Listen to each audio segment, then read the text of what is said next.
Dear students, welcome to Geography class. ഇത് നമ്മുടെ രണ്ടാമത്തെ ക്ലാസ്സാണ്. In the previous class, we already explained the concept of the first chapter. കഴിഞ്ഞ ക്ലാസ്സിൽ നമ്മൾ ഒന്നാമത്തെ പാഠത്തിൻ്റെ ആദ്യ ഭാഗത്തെ ചില ആശയങ്ങൾ വിശദീകരിച്ചിട്ടുണ്ട്. എല്ലാവരും പഠിച്ചിട്ടുണ്ടാകുമല്ലോ. ഇന്ന് നമുക്ക് ബാക്കി വരുന്ന കാര്യങ്ങൾ വിശദീകരിക്കാം. കഴിഞ്ഞ ക്ലാസ്സിൽ നമ്മൾ പ്രധാനമായും സൂചിപ്പിച്ചത് സൂര്യൻ്റെ അയനമാണ്. In the previous class we explain about the apparent movement of the sun. Apparent movement of the sunമായി ബന്ധപ്പെട്ട് രണ്ട് ആശയങ്ങൾ നിങ്ങൾ മനസ്സിലാക്കി വെക്കുക. ഇതാണ് ആ ആശയങ്ങൾ. ഈ ആശയങ്ങൾ മനസ്സിലാക്കി വെക്കും. ഉത്തരായനം ആൻഡ് ദക്ഷിണായനം. ഉത്തരായനം ആൻഡ് ദക്ഷിണായനം. What do you mean by ഉത്തരായനം? The northward apparent movement of the sun from Tropic of Capricorn to the Tropic of Cancer is known as Uttarayan. The northward apparent movement of the sun from the Tropic of Capricorn to the Tropic of Cancer is known as ഉത്തരായനം. അതായത് tropic of കാപ്രിക്കോണിന് മുകളിൽ നിന്ന് tropic of ക്യാൻസറിന് മുകളിലേക്കുള്ള സൂര്യൻ്റെ അയനത്തെയാണ് ഉത്തരായനം എന്ന് പറയുന്നത്. ഈ ഒരു കാലയളവിൽ duration of day in the northern hemisphere gradually increases during this period. ഈ കാലയളവിൽ നോർത്തേൺ ഹാമിസ്ഫിയറിൽ പകലിൻ്റെ ദൈർഘ്യം ഇങ്ങനെ കൂടിക്കൊണ്ടിരിക്കുന്നു. ഏത് കാലത്ത്? ഉത്തരായന കാലത്ത്. നിങ്ങൾ നേരത്തെ മനസ്സിലാക്കിയിട്ടുണ്ട്, on December 22 sun reaches vertically over the tropic of Capricorn. Then sun moves towards north and sun reaches over the tropic of Cancer on June 21. This movement of sun is known as ഉത്തരായനം. ഇതാണ് ഉത്തരായനം. Then ദക്ഷിണായനം. What is ദക്ഷിണായനം? എന്താണ് ദക്ഷിണായനം? The southward movement of the sun or southward apparent movement of the sun from tropic of Cancer to the tropic of Capricorn is known as ദക്ഷിണായനം. അതായത് tropic of ക്യാൻസറിന് മുകളിൽ നിന്ന് ട്രോപ്പിക് ഓഫ് കാപ്രിക്കോണിന് മുകളിലേക്കുള്ള സൂര്യൻ്റെ അയനത്തെയാണ് ദക്ഷിണായനം എന്ന് പറയുന്നത്. The length of the day in the northern hemisphere gradually decreases during this period. അതായത് ദക്ഷിണായന കാലത്ത്, സൂര്യൻ്റെ ദക്ഷിണായന കാലത്ത് നോർത്തേൺ ഹാമിസ്ഫിയറിൽ ലെങ്ത് ഓഫ് ദ ഡേ, പകലിൻ്റെ ദൈർഘ്യം കുറഞ്ഞ് വരുന്നു. കഴിഞ്ഞ പബ്ലിക് എക്സാമിന് ചോദിച്ച ആശയമാണിത്. കമ്പയർ ഉത്തരായനം ആൻഡ് ദക്ഷിണായനം. ഫസ്റ്റ് ചോദ്യം ഇതായിരുന്നു ആ ഭാഗത്ത്, what do you mean by apparent movement of the sun? രണ്ടാമത്തെ ചോദ്യമായിട്ട് വന്നതാണ് കമ്പയർ ഉത്തരായനം ആൻഡ് ദക്ഷിണായനം. കാരണം ഈ രണ്ട് ആശയങ്ങൾ സൂര്യൻ്റെ അപ്പാരൻറ്റ് മൂവ്മെൻറ്റുമായിട്ട് ബന്ധപ്പെട്ടതാണ്. Next we discuss about time. അതായത് നമ്മൾ വിശദീകരിക്കുന്നത് സമയത്തെക്കുറിച്ചാണ്. Means time calculation. എങ്ങനെയാണ് സമയനിർണ്ണയം നമ്മൾ നടത്തുന്നത്?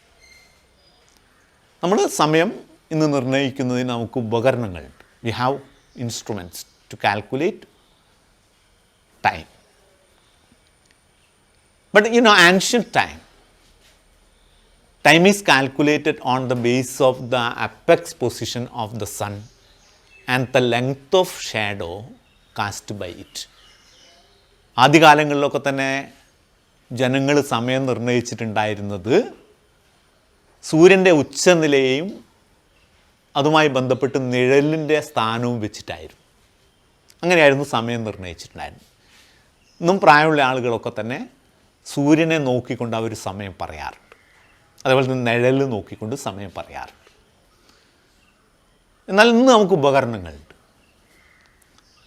സമയനിർണ്ണയവുമായി ബന്ധപ്പെട്ട് നിങ്ങൾ എക്സാം ബേസ്ഡ് ആയിട്ട് മനസ്സിലാക്കി വെക്കേണ്ട ഫസ്റ്റ് പോയിൻ്റാണ് what is local time. What is local time? Local time എന്താണ് പ്രാദേശിക സമയം? അങ്ങനെ ഒരു ചോദ്യം വന്നാൽ you can point out this. When sun is vertically overhead, time is noon. When sun is vertically overhead, time is noon. തലയ്ക്ക് നേർ മുകളിൽ സൂര്യൻ വരുന്നു. സമയം എത്രയാണെന്ന് നിങ്ങൾക്കറിയാമല്ലോ. ഉച്ചയ്ക്ക് 12 മണി. Time is estimated on the basis of the apex position of the sun is termed as local time. Time is estimated on the basis of the apex position of the sun is known as local time. സൂര്യൻ്റെ ഉച്ചനിലയെ അടിസ്ഥാനമാക്കി സമയം നിർണ്ണയിക്കുന്നതിനാണ് local time അഥവാ പ്രാദേശിക സമയം എന്ന് പറയുന്നത്. So what do you mean by local time? When sun is vertically overhead, time is noon. Time is estimated on the basis of the apex position of the sun is termed as local time. പ്രാദേശിക സമയം. Public എക്സാമിന് തന്നെ ആ ഭാഗത്ത് ചോദിക്കുന്ന മറ്റൊരു ചോദ്യമുണ്ട്. അതായത് നിങ്ങൾ ആ ഭാഗത്ത് മനസ്സിലാക്കി വെക്കേണ്ട മറ്റൊരാശയമുണ്ട്. What will be the complications if there are several local time in a country? What will be the complications if there are several local time in a country? ഒരു രാജ്യത്ത് ഒന്നിലേറെ പ്രാദേശിക സമയങ്ങൾ ഉണ്ടായാൽ അതുണ്ടാക്കുന്ന പ്രശ്നങ്ങൾ എന്തെല്ലാമായിരിക്കും? എന്തെല്ലാമായിരിക്കും പ്രശ്നങ്ങൾ നോക്കുക. ഇപ്പോൾ ഇന്ത്യയിലിപ്പോൾ ഓരോ സ്ഥലത്തും ഓരോ സമയമാണ്. കേരളത്തിലൊരു സമയം, എന്നാൽ ആസാമിൽ വേറൊരു സമയം, പഞ്ചാബിൽ വേറൊരു സമയം, ഗുജറാത്തിൽ വേറൊരു സമയം. ഇങ്ങനെ ഇന്ത്യയിൽ പല ഭാഗത്തും പല സമയങ്ങളാണെങ്കിൽ, പ്രാദേശിക സമയങ്ങളാണെങ്കിൽ അത് പ്രശ്നങ്ങൾ ഉണ്ടാക്കും. What will be the complications? എന്തൊക്കെയാണ് പ്രശ്നങ്ങൾ എന്നുള്ളതാണ്. But you can point out. First, cannot prepare a railway timetable applicable throughout the country. Cannot prepare a railway timetable applicable throughout the country. രാജ്യത്തിന് മുഴുവൻ ബാധകമാകുന്ന റെയിൽവേ സമയം ക്രമീകരിക്കാൻ കഴിയില്ല. അതാണ് ഒരു പ്രാക്ടിക്കൽ പ്രോബ്ലം. രാജ്യത്തിന് മുഴുവൻ ബാധകമാകുന്ന റെയിൽവേ സമയം ക്രമീകരിക്കാൻ കഴിയില്ല. Then cannot give information on radio TV programs. എന്താ പറഞ്ഞത്? cannot give information on radio TV programs. Radio T V പരിപാടികളെക്കുറിച്ച് നമുക്ക് അറിയിപ്പ് നൽകാൻ കഴിയില്ല. Then cannot conduct a written examination. Cannot conduct a written examination applicable throughout the country. രാജ്യത്ത് മുഴുവൻ ബാധകമാകുന്ന പൊതുപരീക്ഷകൾ നടത്താൻ കഴിയില്ല. അപ്പോൾ നിങ്ങൾക്കറിയാമല്ലോ, അഖിലേന്ത്യാ medical entrance, all India medical entrance ഒരേ സമയത്താണ് രാജ്യത്തെല്ലായിട്ടും നടക്കുക, അല്ലേ? ഒരേ ക്വസ്റ്റ്യനാണ് ഉപയോഗിക്കുക. അപ്പോൾ അങ്ങനെയുള്ള പൊതുപരീക്ഷകളൊന്നും നടത്താൻ കഴിയില്ല. These are the complications. ഇതൊക്കെയാണ് പ്രശ്നങ്ങൾ. അപ്പോൾ ഇങ്ങനെയൊരു ചോദ്യം വന്നാൽ ആൻസർ ചെയ്യാൻ പറ്റണം. Here you have to create idea about. അടുത്തായി നിങ്ങളിവിടെ മനസ്സിലാക്കേണ്ടത്, we already explain that we experience time differences. നമുക്ക് സമയവ്യത്യാസം അനുഭവപ്പെടുന്നുണ്ട്, സംശയമൊന്നുമില്ലല്ലോ. നമ്മൾ രാത്രിയും പകൽ നമുക്ക് അനുഭവപ്പെടാൻ കാരണം എന്താ? Actually we experience day and night. What is the reason for this? Rotation of earth. എന്താണ് കാരണം? Rotation of earth. What do you mean by rotation? This, the earth rotates its own axis is known as rotation. The earth rotates its own axis is known as rotation.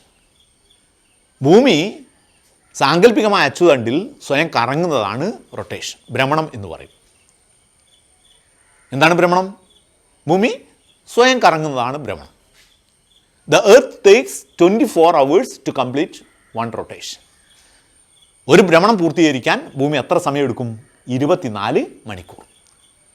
The earth takes 24 hours to complete 1 rotation. And rotation of earth is from west to east. ഭൂമി എങ്ങനെയാണ് rotate ചെയ്യുന്നത്? ഭൂമി എങ്ങനെയാണ് ഭ്രമണം ചെയ്യുന്നത്? That is from west to east. പടിഞ്ഞാറ് നിന്ന് കിഴക്കോട്ടേക്കാണ് ഭൂമി റൊട്ടേറ്റ് ചെയ്യുന്നത്. So we feel sun rise in the east and sun set in the west. ഭൂമി പടിഞ്ഞാറ് നിന്ന് കിഴക്കോട്ട് ഭ്രമണം ചെയ്യുന്നതിനാൽ സൂര്യൻ കിഴക്ക് ഉദിക്കുന്നതായിട്ടും പടിഞ്ഞാറ് അസ്തമിക്കുന്നതായിട്ട് നമുക്ക് തോന്നുന്നു. യഥാർത്ഥത്തിൽ സൂര്യൻ ചലിക്കുന്നില്ല. ചലിക്കുന്നത് ആരാണ്? ഭൂമിയാണ്. നമ്മൾ ആദ്യം ഒരു ചലനം പറഞ്ഞു, എന്ത്? റവല്യൂഷൻ. അത് സീസണൽ ചേഞ്ചസിലേക്ക് വരുന്നതിന് കാരണമാകുന്നുണ്ട്. മറ്റൊരു ചലനമാണ്, ഭൂമിയുടെ മറ്റൊരു ചലനമാണ് ഇത്. Another movement of the earth, that is rotation. Rotation എന്തൊരു കാരണമാകുന്നു? Actually the rotation of earth actually that cause time differences. ഭൂമിയുടെ റൊട്ടേഷൻ എന്തിന് കാരണമാകുന്നു? സമയവ്യത്യാസത്തിന് കാരണമാകുന്നു. ഞാൻ പറഞ്ഞത് ഭൂമി എങ്ങനെ റൊട്ടേറ്റ് ചെയ്യുന്നു? പടിഞ്ഞാറ് നിന്ന് കിഴക്കോട്ട്, വെസ്റ്റ് ടു ഈസ്റ്റ്.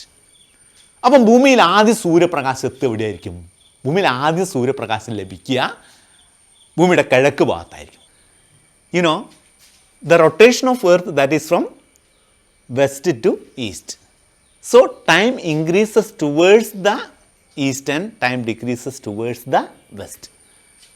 അതായത് ഭൂമിയുടെ റൊട്ടേഷൻ വെസ്റ്റിൽ നിന്ന് ഈസ്റ്റിലേക്കായതിനാൽ, പടിഞ്ഞാറ് നിന്ന് കിഴക്കോട്ടായതിനാൽ ഭൂമിയിൽ സമയം കിഴക്കോട്ട് കൂടും. കിഴക്കോട്ട് സമയം കൂടും, പടിഞ്ഞാറോട്ട് സമയം കുറയും. ഭൂമിയിൽ എല്ലായ്പ്പോഴും കിഴക്കോട്ട് സമയം കൂടുകയും പടിഞ്ഞാറോട്ട് സമയം കുറയുകയും ചെയ്യും. അതിന് കാരണം എന്താ? ഭൂമിയിൽ ആദ്യം സൂര്യപ്രകാശം എത്തുന്നത് കിഴക്ക് ഭാഗത്താണ്, പിന്നീടാണ് പടിഞ്ഞാറോട്ടേക്ക് എത്തുന്നത്. അതിന് കാരണം എന്താ? ഭൂമിയുടെ റൊട്ടേഷനാണ്. റൊട്ടേഷൻ എങ്ങനെയാണ്? വെസ്റ്റ് ടു ഈസ്റ്റ്, പടിഞ്ഞാറിന്ന് കിഴക്കോട്ടാണ്. അപ്പോൾ അതുകൊണ്ടാണ് നമുക്ക് ഈ രൂപത്തിൽ സമയവ്യത്യാസം അനുഭവപ്പെടുന്നത്. എങ്ങോട്ടേക്കാണ് ഭൂമിയിൽ സമയം കൂടുക? കിഴക്കോട്ട്. എങ്ങോട്ട് കുറയും? പടിഞ്ഞാറോട്ട്. ഇന്ത്യയിൽ ആദ്യം സൂര്യപ്രകാശം എത്തുന്നത് എവിടെയായിരിക്കും? ഇന്ത്യയിൽ അരുണാചൽ പ്രദേശ്. ഇന്ത്യയുടെ ഏറ്റവും കിഴക്കുള്ള സംസ്ഥാനമാണ് ഇത്, അരുണാചൽ പ്രദേശ്. ഇന്ത്യയുടെ ഏറ്റവും പടിഞ്ഞാറുള്ള സംസ്ഥാനം ഏതാ? ഗുജറാത്താണ്, അല്ലേ? ഗുജറാത്താണ്. അതുകൊണ്ട് ഇന്ത്യയിൽ അവസാനം സൂര്യപ്രകാശം എത്തുന്നത് എവിടെയായിരിക്കും? ഗുജറാത്തിലായിരിക്കും. ഇവിടെ നിങ്ങൾ നോക്കുക, if you consider the angular distance of the earth as 360 degree, the earth takes 24 hours to complete 360 degree rotation. നിങ്ങൾ ഭൂമിയുടെ കോണീയ അകലം, ആംഗുലർ ഡിസ്റ്റൻസ് 360 ഡിഗ്രി ആയിട്ട് കണക്കാക്കുക. അങ്ങനെ ആകുമ്പോൾ ഈ 360 ഡിഗ്രി കറങ്ങാൻ ഭൂമിക്ക് വേണ്ട സമയമാണ് എത്ര സമയം? 24 മണിക്കൂർ. എന്ന് പറഞ്ഞാൽ ഒരു റൊട്ടേഷൻ ഭൂമി എടുക്കുന്ന സമയം, 360 ഡിഗ്രി കറങ്ങാൻ ഭൂമി എടുക്കുന്ന സമയമാണ് 24 മണിക്കൂർ. 24 മണിക്കൂർ എന്ന് പറഞ്ഞാൽ എത്ര മിനിറ്റാണ്? എത്രയാണ്? 24 × 60. 24 × 60 സമം 1440 minute. 24 × 60 is equal to 1440 minutes. അപ്പം 360 ഡിഗ്രി റൊട്ടേറ്റ് ചെയ്യാൻ ഭൂമിക്ക് എത്ര സമയം വേണം? 1440 minute. The earth takes 1440 minutes to complete 360 degree rotation or to complete 1 rotation. അങ്ങനെയാകുമ്പോൾ നോക്ക് നിങ്ങൾ, 1 ഡിഗ്രി കറങ്ങാൻ ഭൂമിക്ക് എത്ര സമയം വേണം? 1 ഡിഗ്രി കറങ്ങാൻ വേണ്ട സമയം എത്രയായിരിക്കും? 360 ഡിഗ്രി കറങ്ങാനാണ് 1440 മിനിറ്റ്. അങ്ങനെയാണെങ്കിൽ 1 ഡിഗ്രി കറങ്ങാൻ ഭൂമിക്ക് എത്ര സമയം വേണ്ടി വരും? എങ്ങനെ കാണും? കണ്ടുപിടിക്കും. 1440 by 360. 1440 by 360. 1440 divided by 360 is equal to 4 minutes. 1 degree കറങ്ങാൻ ഭൂമിക്ക് എത്ര സമയം വേണം? 4 മിനിറ്റ്സ്, 4 മിനിറ്റ് വേണം. 2 ഡിഗ്രി കറങ്ങാനോ? 8 മിനിറ്റ്. 15 ഡിഗ്രി റൊട്ടേഷൻ ഭൂമിക്ക് എത്ര സമയം വേണം? 15 × 4 എത്രയാ? 15 × 4 എന്ന് പറഞ്ഞാൽ 60 മിനിറ്റ്. 60 മിനിറ്റ് എന്ന് പറഞ്ഞാൽ 1 മണിക്കൂർ, 1 അവർ. ഇവിടെ നിങ്ങൾ മനസ്സിലാക്കി വെക്കുക. അതായത് ലോങ്റ്റ്യൂഡിനൽ ഡിഫറൻസ് കണ്ടെത്തിയാൽ നമുക്ക് ടൈം ഡിഫറൻസ് കാണാം, അല്ലെങ്കിൽ കണ്ടെത്താം. ഡിഗ്രി ഡിഫറൻസ് കണ്ടെത്തിയാൽ നമുക്ക് എന്ത് കാണാം? ടൈം ഡിഫറൻസ് കണ്ടെത്താം. എങ്ങനെ കണ്ടെത്താം? എത്രയാണോ ഡിഗ്രി ഡിഫറൻസ്, ഇപ്പോൾ 40 ഡിഗ്രിയാണ് എങ്കിൽ ടൈം ഡിഫറൻസ് എത്രയായിരിക്കും? 40 × 4, 40 × 4. 40 × 4 എന്ന് പറഞ്ഞാൽ അല്ലേ 160 ആണ്. 160 മിനിറ്റ്. 160 മിനിറ്റ് എന്ന് പറഞ്ഞാൽ എത്ര മണിക്കൂർ ഉണ്ടാവും? 160 മിനിറ്റ് എന്ന് പറഞ്ഞാൽ 1 മണിക്കൂർ എന്ന് പറഞ്ഞാൽ 60 മിനിറ്റ്, 2 മണിക്കൂർ 120 മിനിറ്റ് അല്ലേ? 160 മിനിറ്റ് എന്ന് പറയുമ്പോൾ 2 മണിക്കൂറും 40 മിനിറ്റും. ഇപ്പോൾ നിങ്ങൾ ഈ ഭാഗത്ത് മനസ്സിലാക്കി വെക്കേണ്ട, പരീക്ഷാ സംബന്ധമായിട്ട് മനസ്സിലാക്കി വെക്കേണ്ട മറ്റൊരു ആശയമാണ് ടൈം സോൺസ്. എന്താണ് ടൈം സോൺസ്? സമയമേഖലകൾ എന്ന് പറയും. ടൈം സോൺസ് എക്സാമിന് ചോദിക്കുന്ന ആശയമാണ് time zones. The world is divided into 24 time zones. World is divided into 24 time zones with a time difference of 1 hour. With a time difference of 1 hour. 1 മണിക്കൂർ ദൈർഘ്യമുള്ള 24 സമയമേഖലകളായിട്ട് ഭൂമിയെ തിരിച്ചിട്ടുണ്ട്. ഭൂമിയിൽ എത്ര സമയമേഖലകളുണ്ട്? 24 ടൈം സോൺസ്. 24 സമയമേഖലകളുണ്ട്. സമയനിർണ്ണയവുമായി ബന്ധപ്പെട്ട്, ടൈം കാൽക്കുലേഷനുമായി ബന്ധപ്പെട്ട് next we are going to discuss about Greenwich meridian. അടുത്തായിട്ട് നമ്മൾ വിശദീകരിക്കാൻ പോകുന്ന ആശയമാണ് Greenwich meridian or Greenwich line. എക്സാമിന് ചോദിക്കുന്നതാണ് importance of Greenwich line in the calculation of time or time calculation. സമയനിർണ്ണയത്തിൽ ഗ്രീനിച്ച് രേഖയുടെ പ്രാധാന്യം ചോദിക്കാറുണ്ട്. What do you mean by Greenwich line? 0 degree. 0 degree longitude is known as Greenwich line. 0 degree longitude is known as Greenwich line. It acquires, the name from Greenwich. This line or this meridian acquires the name from Greenwich. The place where, the Royal British Observatory is situated. Royal British Observatory is situated. ഇംഗ്ലണ്ടിലെ പ്രശസ്തമായ royal British observatory, വാനനിരീക്ഷണശാല സ്ഥിതി ചെയ്യുന്ന സ്ഥലമാണ് ഇത് Greenwich. And we imagine 0 degree longitude that passes through this place, Greenwich. We imagine 0 degree longitude passes through this place, means Greenwich. Greenwich എന്ന സ്ഥലത്തു കൂടി 0 degree longitude കടന്നു പോകുന്നതായി നമ്മൾ സങ്കല്പിക്കുന്നത് കൊണ്ടാണ് 0 degree longitudeനെ നമ്മൾ എന്തെന്ന് വിളിക്കുന്നത്? ഗ്രീൻവിച്ച് ലൈൻ എന്ന് വിളിക്കുന്നത്. And Greenwich line, importance of Greenwich line. Greenwich line is known as prime meridian. Greenwich ലൈനിനെ എന്തെന്ന് വിളിക്കാറുണ്ട്? Prime Meridian. World time is calculated based on this Meridian, Greenwich line. World time is estimated or calculated based on Greenwich line. So Greenwich line is known as prime meridian. So Greenwich line is known as prime meridian. എന്തുകൊണ്ടാണ് Greenwich ലൈനിനെ prime Meridian എന്ന് വിളിക്കുന്നത്? World വൈഡായിട്ട് time calculate ചെയ്യാൻ ഉപയോഗിക്കുന്ന ലോങ്റ്റ്യൂഡാണ് ഇത് Greenwich line. So Greenwich line is known as prime Meridian. And next you have to create idea about Greenwich mean time. എക്സാമിന് ചോദിക്കാം Greenwich mean time. What do you mean by Greenwich Mean Time? The local time at Greenwich. The local time at Greenwich is known as Greenwich Mean Time. The local time at Greenwich line is known as Greenwich Mean Time. ഈ ക്ലാസ്സിൽ ഇത്രയും ആശയങ്ങൾ നിങ്ങൾ മനസ്സിലാക്കി വെക്കുക. അടുത്ത ഭാഗങ്ങൾ അടുത്ത ക്ലാസ്സിൽ നമുക്ക് വിശദീകരിക്കാം. That's all up now.